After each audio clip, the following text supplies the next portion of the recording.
In our last video, we covered non-farm payroll jobs and the potential timeline for a full recovery. But what about the unemployment rate? One of our viewers asked that very question in the comment section for that video. You asked and we're answering. Let's get into it.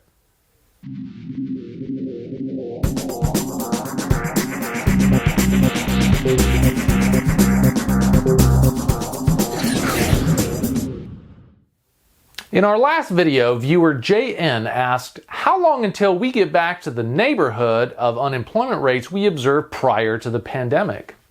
Great question, JN, and thank you for asking. One of the reasons we started this channel was to bring the people information they need to understand the economy better and how that impacts their lives. So getting questions from our viewers helps us to do just that. If you've watched enough of our videos, you may have noticed that I almost never talk about the unemployment rate, and I mostly focus on non-farm payroll employment. We're going to talk for a little bit about why that is, and then we'll get an answer to JN's question.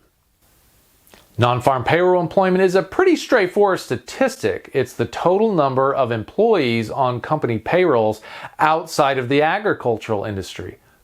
For the unemployment rate, you would think it would be equally straightforward, right? Well, not exactly.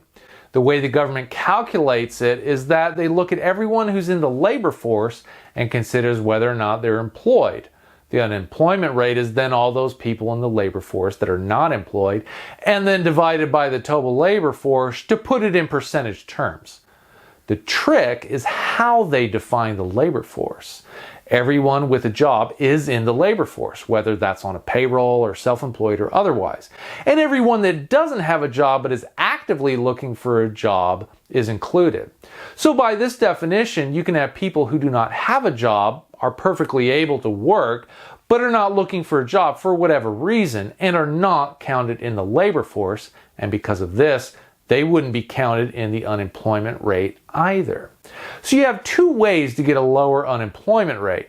People who are looking for a job and are hired, this would lower the unemployment rate. And people who give up looking for a job and are no longer counted in the labor force, so that would lower the unemployment rate as well. Now, there are other measures of unemployment that would consider these people who drop out of the labor force, but that is not the headline number that typically gets reported in the media or cited by public officials. So you can see why I tend to stick to non-farm employment when it comes to the labor market. If it goes up, I know it's because people are getting hired, and it's easier to see how much further we have to go in order to get back to the previous peak. But when the unemployment rate goes down, it could mean that people are being hired or people are dropping out of the labor force. Now that we've made it through that boring and tedious explanation, let's get to JN's question. As of March 2021, the official unemployment rate was at 6%, down from the recession peak of 14.8% in April 2020. To simplify this analysis, we're going to assume that future declines in unemployment will be from an increase in hiring and not from people dropping out of the labor force. Similar to how we did this in our last video, we're going to look at the average decline in the unemployment rate for the first 3 months of 2021, which turns out to be about 0.23 percentage points per month. Before the pandemic, the unemployment rate was a low of 3.5% in February 2020. If we assume that we saw continued declines in the unemployment rate in line with the current 2021 average of 0.23 percentage points, we would get back to those pre-pandemic lows by February 2022, which is in line with our recovery scenario for non-farm employment that ranged from January 2022 to July 2022, depending on whether we see average or high job growth. JN, I hope this has answered your question, and for everyone else watching, please give this video a thumbs up and subscribe to support the channel and share it with everyone to help us grow.